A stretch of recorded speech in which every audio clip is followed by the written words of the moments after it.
In the gilded heart of Chicago's Gold Coast, where history is etched in limestone and fortunes are as fickle as the winds off Lake Michigan, a person's worth was often calculated by their last name or their latest acquisition.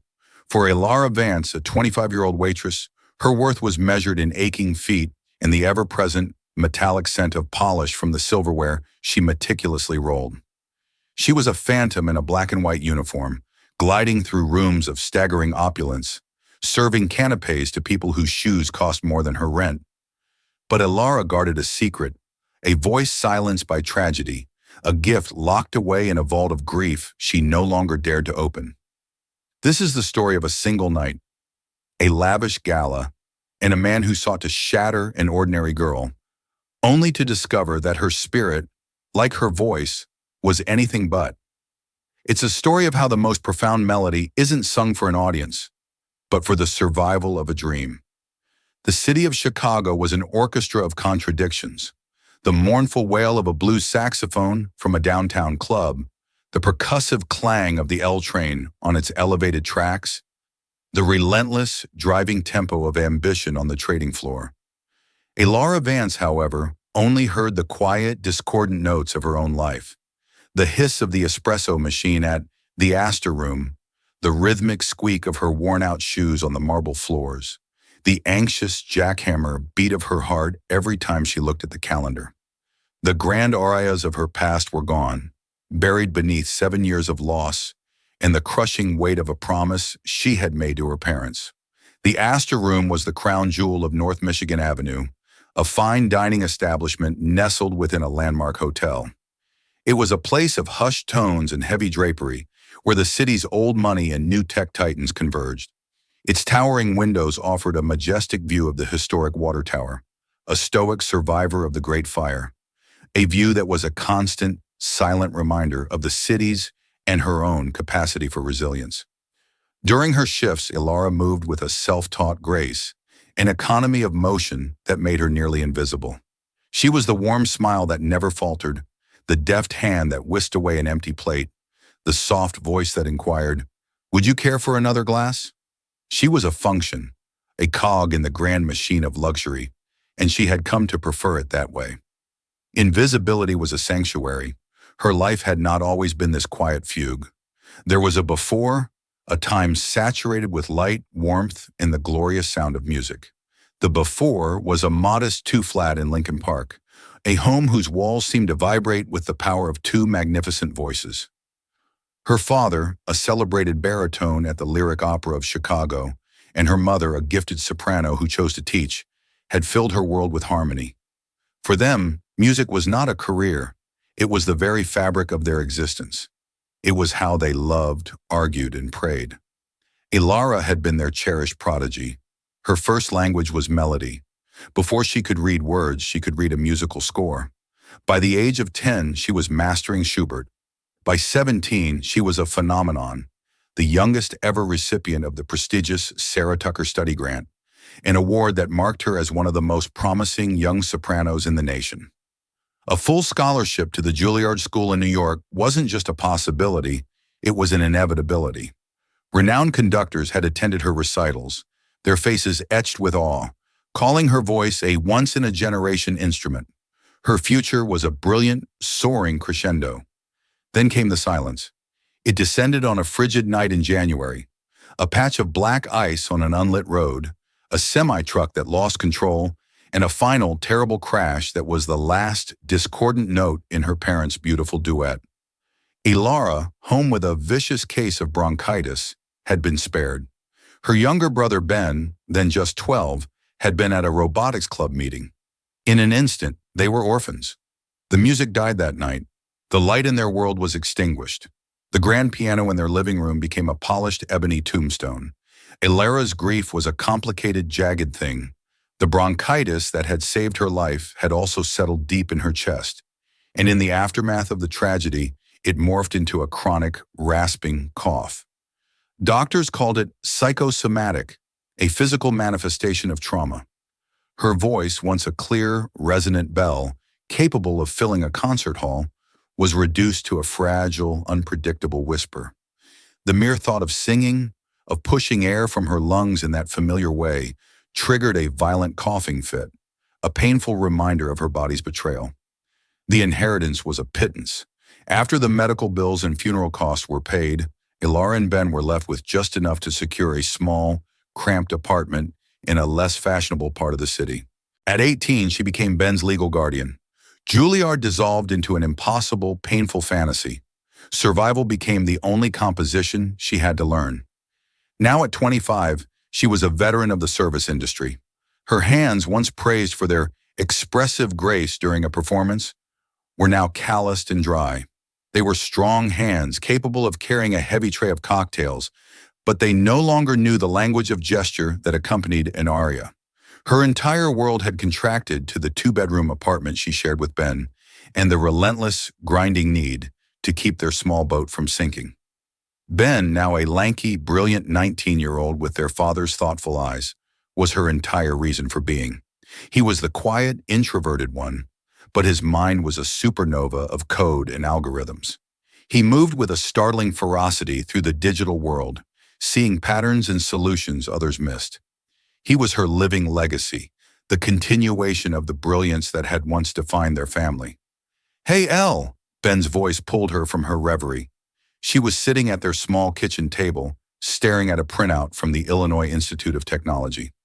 Ben had been accepted into their prestigious summer incubator program for his app, Aura, a revolutionary navigation tool for the visually impaired that used sonic feedback and AI to describe the world. It was an opportunity that could change countless lives, and his own. "Hey, kiddo," she said, forcing a bright smile as she folded the paper. He came over, his gaze falling on the stack of overdue bills she'd been trying to juggle. "Another final notice?" he asked, his voice laced with a familiar worry. "Just the usual," she lied, a knot tightening in her stomach. The incubator program wasn't just an honor. It came with a steep price tag. A $10,000 fee for server space, development licenses, and mentorship was due in 3 weeks. It was a sum so monumentally out of reach, it felt like a cosmic joke. Ben knew. He always knew. He placed a hand on her shoulder, his touch gentle. "We don't have to do it, you know. I can get a job. Maybe at the Astor Room with you." A cold dread, sharp and suffocating, washed over Ilara. The thought of Ben, with his brilliant, vibrant mind, being worn down by the same life that was slowly erasing her, was unbearable. The thought of his gifted hands polishing glasses instead of writing code. It felt like a betrayal of their parents, of the future they had dreamed for him. "Don't you dare say that," she said, her voice sharper than she intended. "You are doing this program. I'll figure it out. I always do." He glanced toward the corner of the living room, where 2 large cloth-draped rectangles stood against the wall. They were custom-built travel cases, containing the one thing Ilara had refused to sell, her parents' performance attire, her mother's gowns and her father's tailcoats, preserved in cedar and silence. They were albatrosses, constant, voiceless reminders of the life she had lost. Ben had never once heard her truly sing. "You could," he started, then stopped, knowing he was treading on sacred, painful ground. "Don't," she warned softly. "That's not an option." The next day at work, the atmosphere was electric with tension. The entire restaurant had been booked for a private gala celebrating the launch of Elysian, a new virtual reality platform. The host was Sterling Blackwood, the 38-year-old tech billionaire behind the project. He was a notorious figure in the city's elite circles. Impossibly wealthy, with a chiseled jaw and cold, calculating eyes, he was known for his ostentatious displays of power and his casual cruelty towards anyone he considered beneath him, which was, by all accounts, almost everyone. Mr. Dubois, the restaurant's perpetually anxious manager, gathered the staff for a pre-shift briefing. His face was pale. "Listen up, everyone. Tonight is not a regular service. This is Sterling Blackwood. That means 0 mistakes, nothing out of place. He's known for trying to get people fired for sport. Be professional, be invisible, and whatever you do, do not engage with him unless he speaks to you first. Are we clear?" A nervous murmur of assent rippled through the staff. Ilara felt that familiar knot of dread tighten in her stomach. It was just one night. 8 hours of smiling and nodding and pretending she didn't exist. She could do that. For Ben, she could do anything. She just had to get through the shift, collect her tips, and somehow find a miracle worth $10,000. The gala began precisely at 8 o'clock. A river of wealth and influence flowed into the Astor Room, a parade of haute couture gowns, bespoke suits, and jewels that glittered with a cold, predatory light. The air grew thick with the scent of expensive perfume and the low hum of self-congratulatory chatter. Ilara, tray in hand, navigated the sea of bodies, her face a polite, neutral mask. She offered flutes of vintage champagne and bites of truffle-infused delicacies, her movements fluid and efficient. She saw him across the room. Sterling Blackwood stood at the epicenter of it all, a panther in a perfectly tailored charcoal suit. He didn't just occupy the space, he dominated it. He possessed the easy arrogance of a man who had never been denied anything in his life. His laughter was a sharp, barking sound that sliced through the noise, demanding attention. Clinging to his arm was his girlfriend, Cassandra Thorne. She was beautiful in a severe, sculpted way, her raven hair pulled back in a sleek chignon. She wore a crimson dress that shimmered like liquid fire. Her smile, however, seemed painted on, a carefully constructed facade of adoration that didn't quite reach her cold, ambitious eyes. Ilara's primary duty was to keep the champagne flowing at the main table where Sterling held court. This required her to be close, to overhear snippets of their conversation. Flew the entire board to Necker Island for the weekend. The deal was done before the jet fuel cooled, Sterling was boasting, a smug grin on his face. Only you, darling, a sycophantic friend cooed. As Ilara leaned in to refill a glass, her eyes met Cassandra's for a fleeting second. A flicker of something crossed Cassandra's face. Not recognition, not yet, but a faint, puzzled curiosity, as if Ilara were a half-forgotten face from a dream. Ilara quickly looked away, her heart beginning to hammer against her ribs.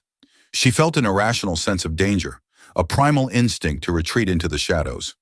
She spent the next hour avoiding the main table, busying herself with clearing duties at the periphery of the room. But Mr. Dubois, ever watchful, intercepted her. Vance, table 1 needs more champagne? Now! With a resigned sigh, Ilara grabbed a fresh bottle and a polished cloth and made her way back into the lion's den. As she approached, Sterling was telling another story, his voice laced with casual disdain. So I told the architect, if you can't grasp the basic concept of a cantilevered infinity pool, maybe you should stick to designing garden sheds. The look on his face, priceless. His friends roared with laughter. Cassandra offered a tight, practiced smile. Ilara moved to Sterling's side, murmuring, "Excuse me, sir," as she reached for his glass. It was then that Cassandra looked at her again, properly this time. Her perfectly arched eyebrows drew together.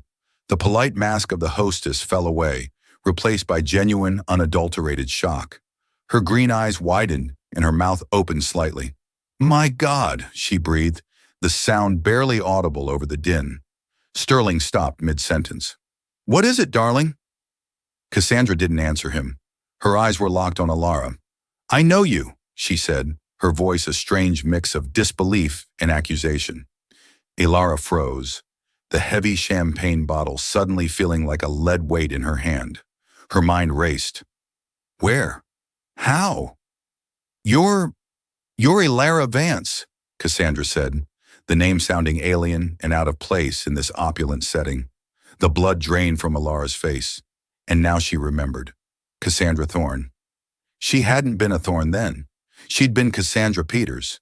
She had been in the pre-college program at the Chicago Music Institute with her. Cassandra had been a gifted mezzo-soprano, technically proficient and fiercely ambitious. But she had always been second best. In every masterclass, every competition, Ilara's raw, emotive talent and the unique timbre of her voice had eclipsed Cassandra's rigid perfection. The memory of Cassandra's thin-lipped smile after Ilara had won the concerto competition came flooding back. A smile of feigned congratulations that hid a core of simmering, bitter envy. I'm sorry, ma'am. I think you're mistaken," Ilara stammered, her training kicking in. Deny, deflect, disappear. Sterling looked from his stunned girlfriend to the flustered waitress with growing amusement. "You know her. How deliciously common." "We were at the Music Institute together," Cassandra said, still staring at Ilara as if she were a ghost. "In the vocal program, She was, she was the best one there. A prodigy. The last word was tinged with a complex blend of old resentment and current astonishment. Everyone said she was going to be the next Renee Fleming. A slow, predatory smile spread across Sterling Blackwood's face. His eyes, the color of polished steel, lit up with a cruel sort of inspiration. He saw the situation not as a strange coincidence, but as a perfect opportunity for entertainment. The party was starting to lull. He needed a spectacle. A prodigy, you say? He drawled, his voice carrying across the table and silencing the nearby conversations. Is that so? An opera prodigy serving me champagne? He let out a short, sharp laugh. How the mighty have fallen. What happened, Vance? Did you run out of talent? Ilara felt the eyes of the entire table on her. Her face burned with humiliation. She wanted the floor to swallow her whole. My life changed, she said, her voice barely a whisper. Her parents died, Cassandra supplied. A hint of something, was it guilt, in her tone. It was a tragedy. Sterling waved a dismissive hand, uninterested in the dreary details of tragedy. Well, what a coincidence, he said, gesturing towards a small, elegantly lit stage in the corner of the room. It had been set up for the product demonstration later in the evening. A single, sleek microphone stood on a stand. We have a stage, a microphone, and apparently a world-class singer in our midst. He stood up, tapping a knife against his glass to get the attention of the entire room. Ladies and gentlemen, he called out. The chatter died down as dozens of curious, wealthy faces turned towards him. We are in for a special treat tonight. It seems our lovely waitress, he gestured condescendingly at Ilara, is none other than Ilara Vance, a former opera prodigy. Let's have her sing something for us. A confused, intrigued murmur rippled through the crowd. Ilara's world tilted on its axis. This couldn't be happening. Her carefully constructed wall of anonymity was being torn down brick by painful brick in front of an audience of the city's most powerful people. Her boss, Mr. Dubois, was watching from the sidelines, his face a pale mask of horror, trapped between defending his employee and appeasing a client who could ruin the restaurant with a single phone call. No, Ilara said, the words small but firm. I can't. Oh, don't be shy, Sterling sneered. A little Mozart, perhaps. A little something to earn your tip. He was enjoying this. The power, the public humiliation. It was a drug to him. He was turning her personal tragedy into a party trick. The silence in the room stretched, thick and suffocating. Every eye was on her, waiting. The world had shrunk to the space between her and Sterling Blackwood. The opulent room, the curious faces, the panoramic view of the city. It all faded into a blurry periphery. All Ilara could see were Sterling's mocking eyes and the smug, triumphant curl of his lip. All she could feel was the thundering of her own heart, a frantic, panicked drumbeat against her ribs. No, she repeated, her voice gaining a sliver of strength. I'm working. I can't. A small, tickling cough started in her throat. Sterling chuckled, a low, patronizing sound. Oh, I think your manager will forgive you. Dubois, he called out, not even bothering to look for him. Your girl here is going to provide some entertainment. You can spare her for a few minutes, can't you? Mr. Dubois appeared at Ilara's elbow, his face ashen. He gave Ilara a desperate, pleading look. Mr. Blackwood, he began, his voice trembling slightly. It's not a request, Sterling said, his tone dropping its playful edge and hardening into cold steel.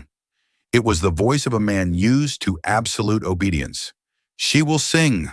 The steel in his voice shot straight into Ilara's spine. A flicker of her old pride, the pride of the girl who could command a concert hall, sparked in the face of his tyranny. I don't sing anymore, she said, her chin lifting slightly. Sterling's eyes narrowed. He was not accustomed to defiance, especially from someone he considered to be less than nothing. The public nature of her refusal was a direct challenge to his authority, and he couldn't stand it.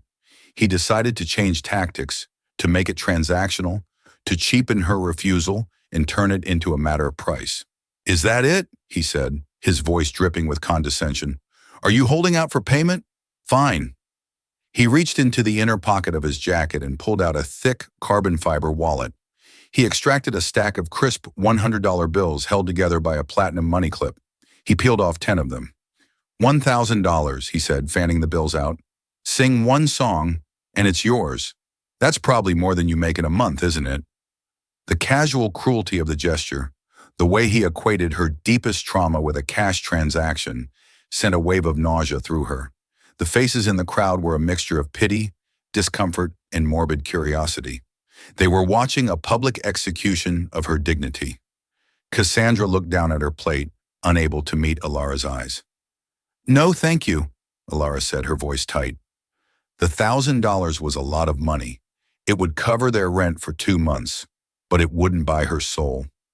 Sterling's smirk widened. He was enjoying the game. "Not enough? You drive a hard bargain, Vance. A real businesswoman."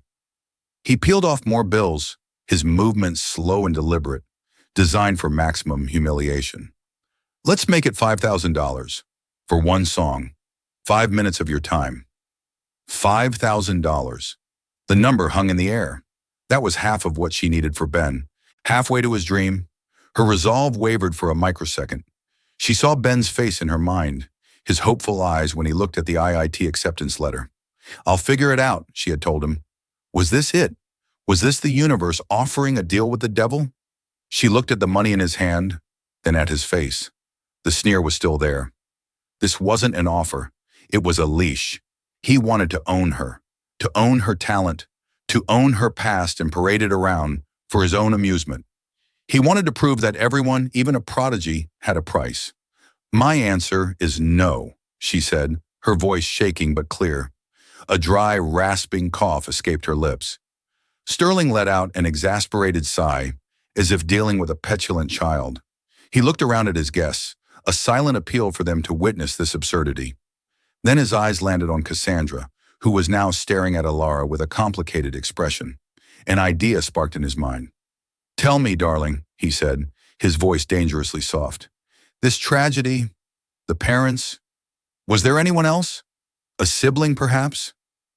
Cassandra paled. "Sterling, don't." "She has a younger brother," Cassandra admitted quietly, her voice barely a whisper. "Ben." Sterling's predatory smile returned, wider and more menacing than before. He had found her weakness. "A brother. Wonderful. And I'm sure he has needs. Schools to attend, things that cost money, things that a waitress's salary can't quite cover." Alara felt like he had reached into her chest and squeezed her heart.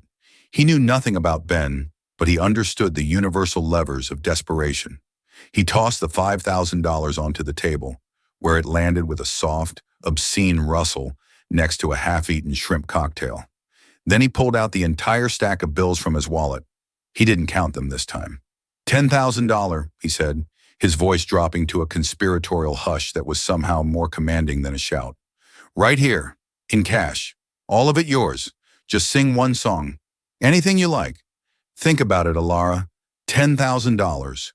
What could that do for your brother? What kind of future could that buy him?" $10,000. The exact amount. The precise number that had been haunting her waking thoughts and her dreams. It was the key to Ben's future, sitting there on a table offered by a man who despised her. It was a golden apple laced with the most potent poison. The room was utterly silent. Everyone understood the stakes now. This was no longer a party game. It was a brutal moral calculus. Her pride versus her brother's dream. Her integrity versus his opportunity. She looked at the money. She saw the IIT acceptance letter. She saw Ben's complex diagrams and lines of code pinned all over his bedroom wall. Vibrant, alive, full of a promise that she was failing to nurture.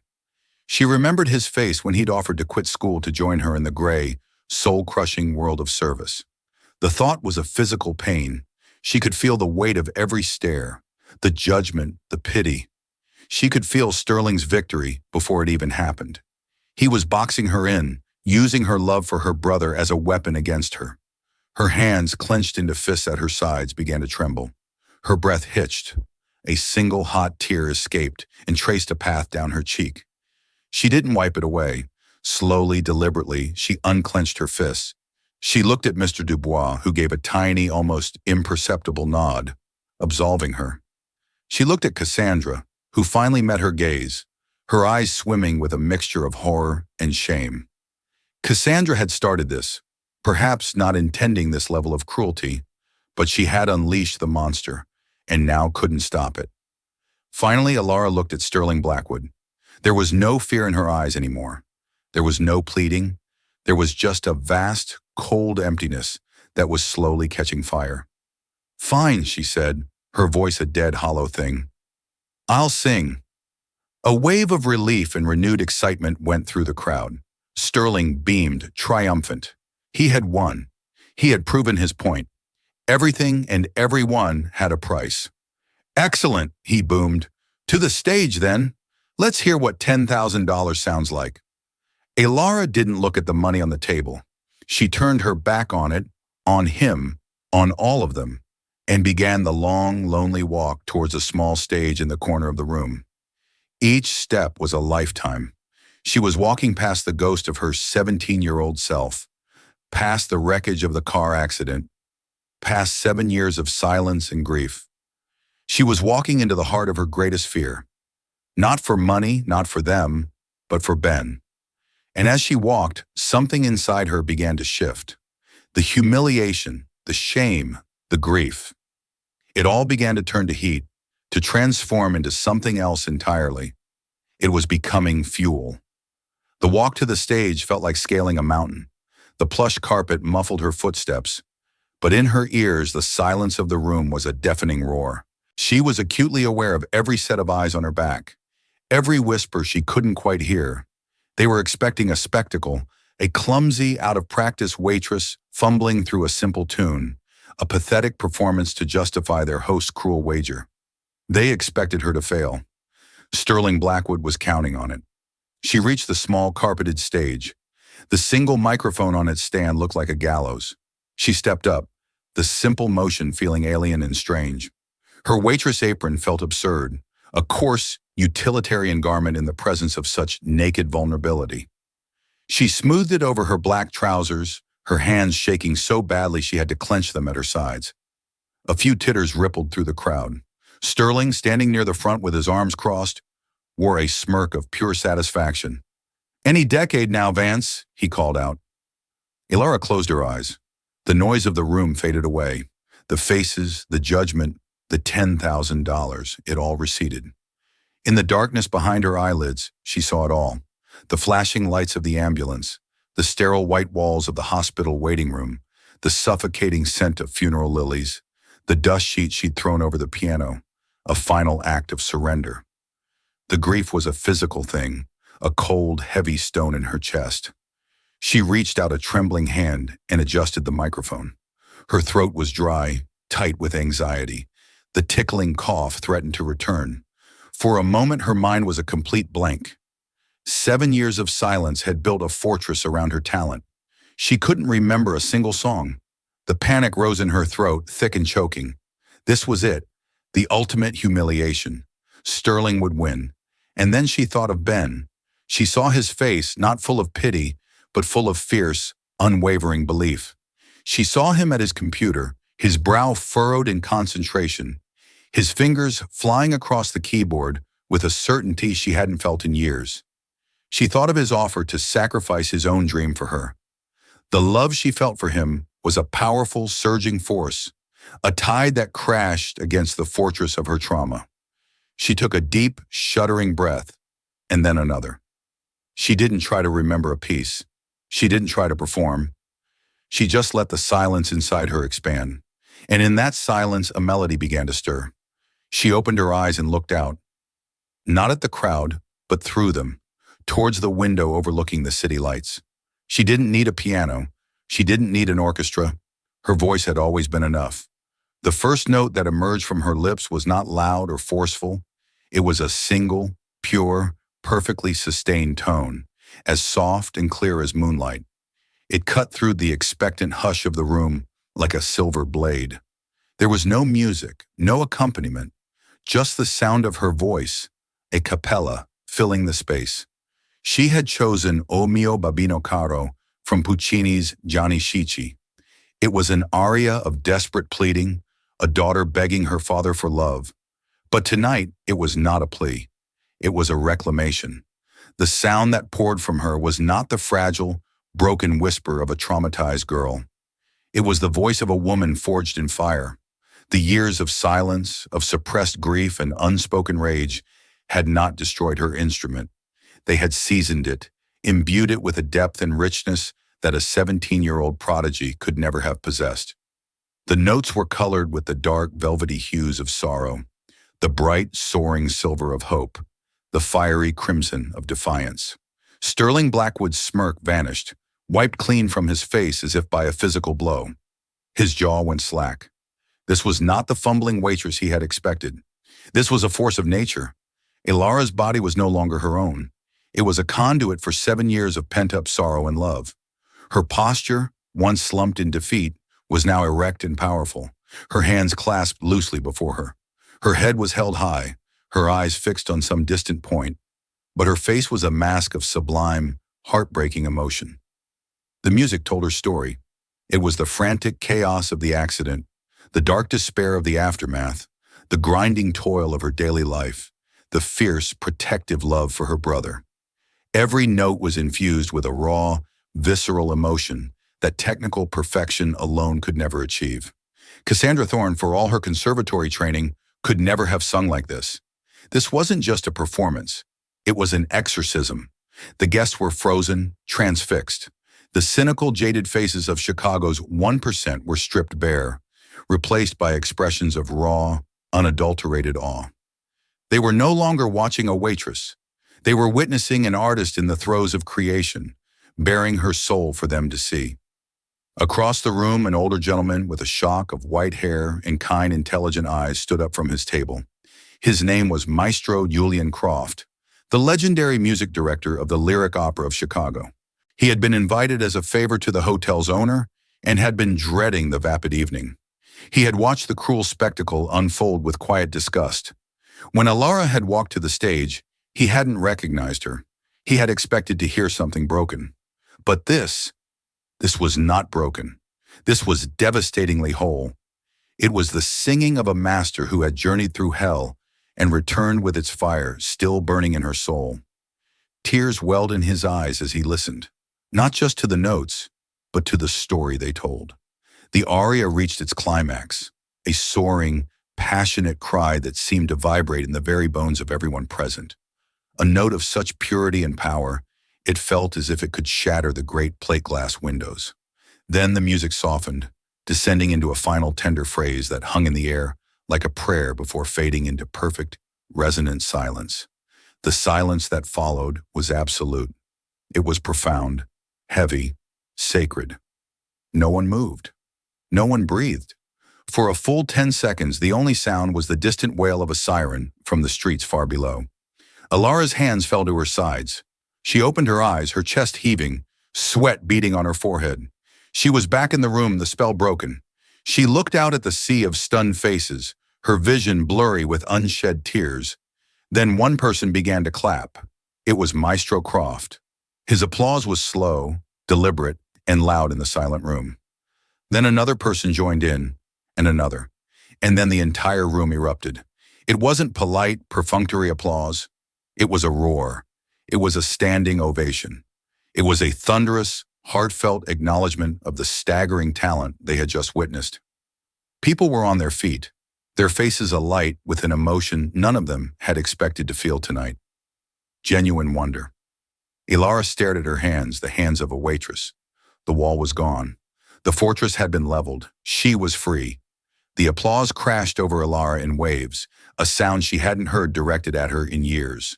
It was overwhelming, disorienting. She felt exposed, as if she had laid her soul bare for all to see. She started to step down from the stage, her only instinct to flee, to escape back into the shadows of the kitchen. But before she could move, Maestro Croft was pushing his way through the crowd. He bypassed Sterling Blackwood without a glance and came to stand before the stage, his eyes shining with unshed tears. "Brava," he said, his voice thick with emotion. He reached out a hand to help her down. "My dear child, that was not merely a song, that was a resurrection." Maestro Croft, she breathed, shocked to see the legendary conductor. She had posters of him in her childhood bedroom. He ignored the stunned audience, his focus entirely on her. I remember a young girl years ago at an institute competition, a voice of impossible promise, Lara Vance. The use of her full name, spoken with such reverence by a man of his stature, sent a murmur through the room. People who hadn't known her name were now repeating it in whispers. Lara Vance. What you have, he continued, his voice ringing with authority. It's more than talent. It has deepened. It has been tempered by life. It is profound. He then turned to face the captivated crowd. For those of you who do not know, he announced, his voice carrying the weight of a pronouncement, this young woman was the most singularly gifted soprano I have heard in this city in 20 years. She was destined for the world's greatest stages, before tragedy forced her to walk a different path. He looked directly at Sterling Blackwood, and his kind eyes turned to ice. A path that some, it seems, would mistake for a circus, for their own callous amusement. The rebuke was sharp, public, and utterly damning. Sterling's face, which had been pale with shock, now flushed a deep, mottled red. He was no longer the ringmaster. He was the fool. In a room where reputation was currency, Maestro Croft had just bankrupted him.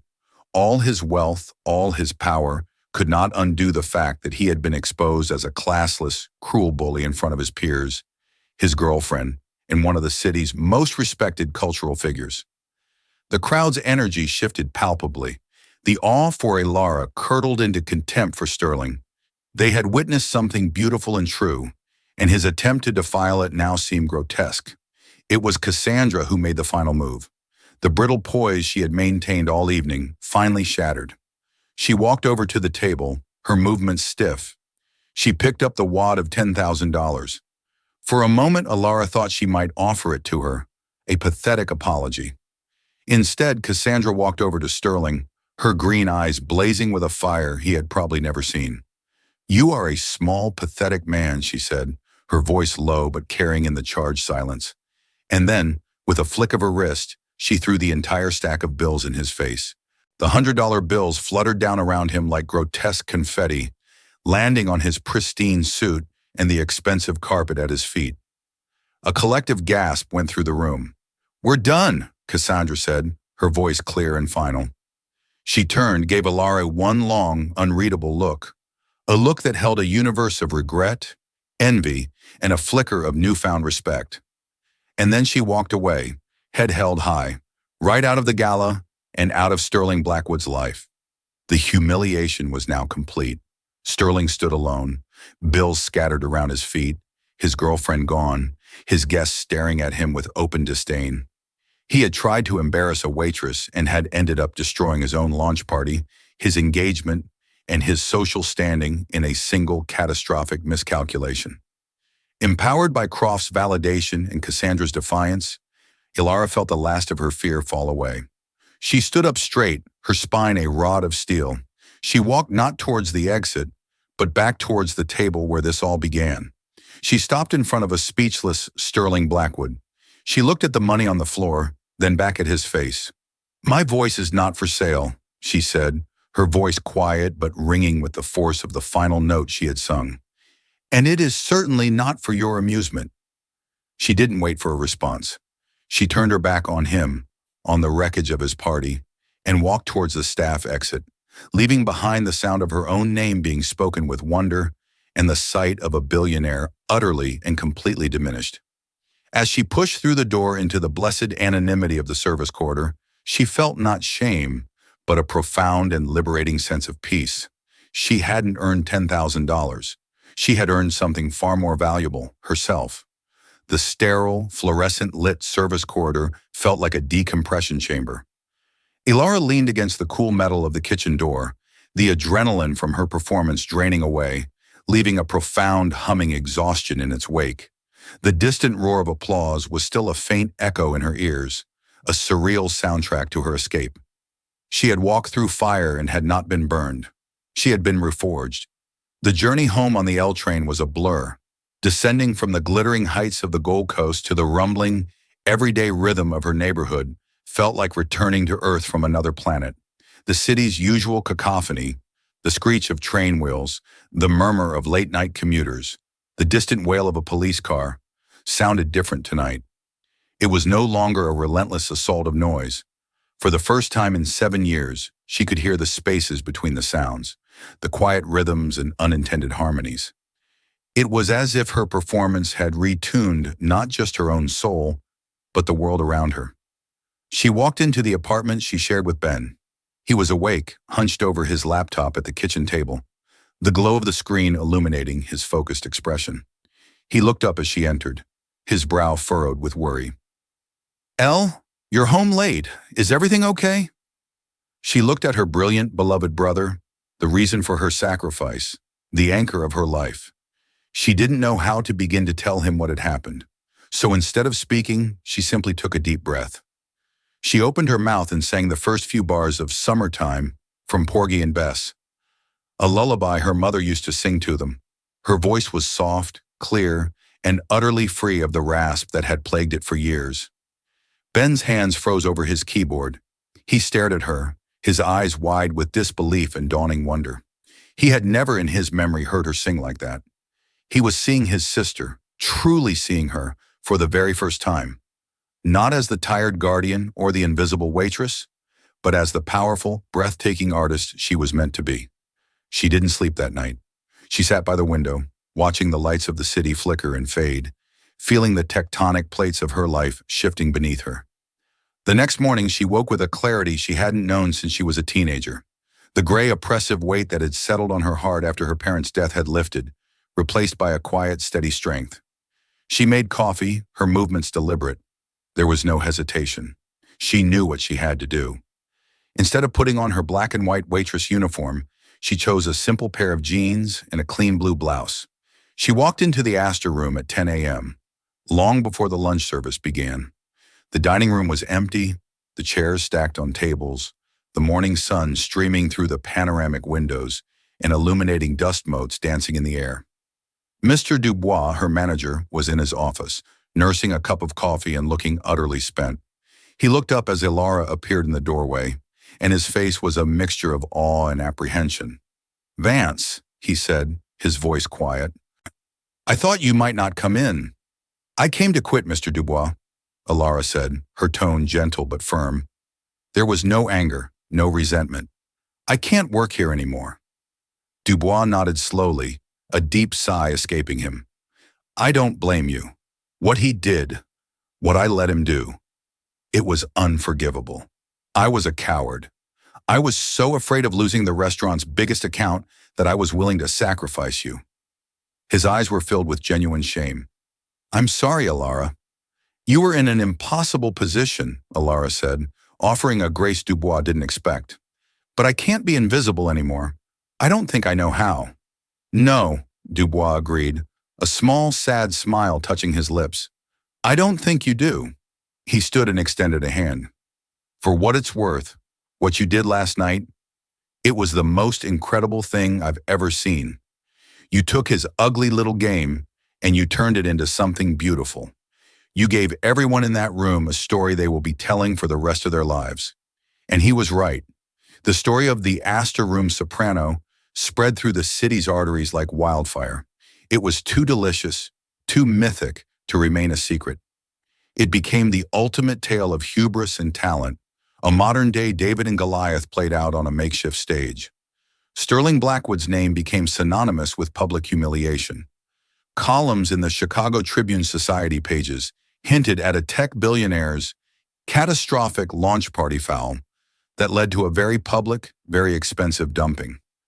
His Elysian platform launched to ridicule and scathing reviews, with tech journalists gleefully recounting the story of his behavior as a preamble to critiquing his product. He had tried to expose Ilara as having a price, and had ended up proving he had no value. 2 days after Ilara quit, her phone rang. It was an unfamiliar number. "Is this Ilara Vance?" a man's voice asked, warm and resonant, with the authority of someone used to commanding a stage. "Yes," she said, her heart giving a small flutter. "Ilara, this is Julian Croft." Her breath caught. "Maestro Croft," she said, sinking onto the edge of her sofa. I, I don't know how to thank you for what you said, for standing up for me. Nonsense, he said warmly. I did nothing. Your voice did all the talking. I have not stopped thinking about it since that night. The passion, the power, it was magnificent. But there was pain in it too, a deep well of it. I am only sorry you had to go through such an ordeal to find your way back to your gift. I think, she confessed, the realization dawning on her as she said it, maybe it was the only way. Maybe I had to break completely before I could heal. Perhaps, he mused, but the healing should not end there. It must be nurtured. Which brings me to the reason for my call. He paused and Alara could hear the smile in his voice. The Lyric Opera has a prestigious ensemble for emerging artists, the Ryan Opera Center. The auditions for next year's class are, unfortunately, over. However, I am the artistic director, and I find I can occasionally bend the rules when confronted with a talent that is undeniable. Alara's heart pounded against her ribs. I would like to offer you a private audition next week. A formality, really. There is a place for you at the center, Alara. It comes with a living stipend, world-class coaching, and roles on the main stage. The position is yours if you want it. The word struck her with the force of a physical blow. The Ryan Opera Center, a living stipend, a career. It was a fantasy, a dream she hadn't even allowed herself to have for 7 years. It was the entire world she had lost being handed back to her, whole and beautiful. Tears welled in her eyes, hot and silent. Maestro, I don't know what to say, she stammered, her voice thick with emotion. Say you'll think about it, he said kindly. But don't think for too long. A voice like yours belongs to the world. She hung up the phone, her mind reeling. Hope, so fierce and bright it was almost painful, bloomed in her chest. But a shadow lingered at its edge. Ben. The lyric position was a miracle, but it wouldn't start for months, and the stipend, while generous, wouldn't cover the $10,000 incubator fee that was due in 2 weeks. The familiar, crushing weight of that number settled on her once more. The next afternoon, the shadow was banished for good. A sleek courier service delivered a thick, cream-colored envelope. It bore no return address, only her name typed in an elegant font. Puzzled, she carefully opened it. Inside was a letter from a white shoe law firm on Wacker Drive and a cashier's check. Her eyes scanned the letter, her heart beginning to pound. Ms. Vance, this letter is to inform you that a technology development grant has been established in the name of your brother, Ben Vance, for his project, Aura. The grant has been created by a benefactor who was present at the private event at the Astor Room on the evening of October 26th. This individual, who wishes to remain strictly anonymous, was profoundly moved by your artistic integrity and personal strength. Believing that such brilliance deserves to be fostered in all its forms, our client has endowed this grant to cover the full development, server, and launch costs for the Aura application. Enclosed, please find a cashier's check for $10,000, made out to the Illinois Institute of Technology, to cover the deposit for the summer incubator program. Our firm will handle all future funding directly with the institution as needed. We wish you and your brother the very best. Alara stared at the letter, then at the check in her trembling hand. $10,000, it was the money, the ransom for her dignity, the price of her humiliation. And now it had come back to her, not as a weapon, but as a gift, an act of pure, anonymous grace. She sank into a chair, the letter and check clutched to her chest, and she laughed. It was a bubbling, incredulous, joyous sound. When Ben came home from his classes, he found her sitting in the living room, a strange, luminous calm about her. He saw the official-looking envelope and the check on the table, and looked at her, confused. What's all this? She didn't speak. She just pushed the documents towards him. He picked up the letter, his brow furrowed in concentration as he read. His eyes widened. He reread it as if he couldn't believe the words. He looked at the check, his jaw slack. Alara, what? How is this possible? He whispered, his voice filled with awe. She smiled, a brilliant, genuine smile that seemed to light up the entire room. I told you I'd figure it out. She stood and walked over to the 2 cloth-draped cases that had stood silent for so long. With a single fluid motion, she unzipped one and pulled out a gown of deep sapphire silk, one of her mother's favorites. She held it against herself for a moment, the cool fabric a comforting weight. She then walked to the center of their small living room, took a deep, cleansing breath, and began to sing. It wasn't a furious, defiant aria this time.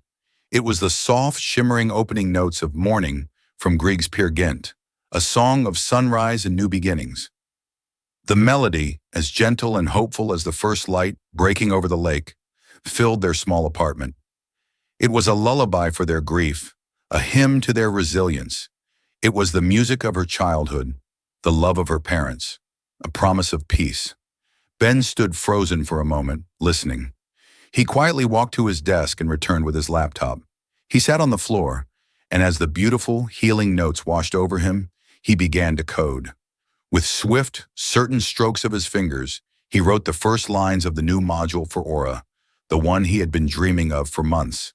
The symphony of their lives had begun anew. It was no longer a solo of survival. It was a duet, played out in voice and code, a testament to the unbreakable bond they shared, and a powerful reminder that even after the longest, darkest silence, music, in all its forms, will always find a way to return. That single night at the Astor Room wasn't just about a shocking performance. It was about the reclamation of a soul. Ilara's story is a powerful reminder that our true value is never determined by our job title, our bank account, or the judgment of others. It resides in our spirit, our integrity, and the hidden talents we carry within us.